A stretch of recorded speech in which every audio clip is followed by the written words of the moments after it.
আসসালামু আলাইকুম এভরিওয়ান। আজকে ছিল আমাদের নতুন ভাবির বিয়ের পর প্রথম জন্মদিন। তার জন্মদিন স্পেশালি আমরা বানালাম তার জন্য মজাদার একটা আইটেম, যেটা ছিল নারিকেলের পুডিং।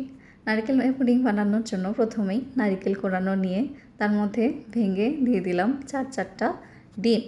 তারপরে কনডেন্সড মিল্ক, গুঁড়া দুধ, চিনি দিয়ে ভালোভাবে মিক্স করে নিয়ে একটা বাটিতে চিনি ক্যারামেলাইজড করে এর মধ্যে ফেটিয়ে রাখা মিশ্রণটা দিয়ে বেক করে তৈরি করে ফেললাম মজাদার নারিকেলের পুডিং।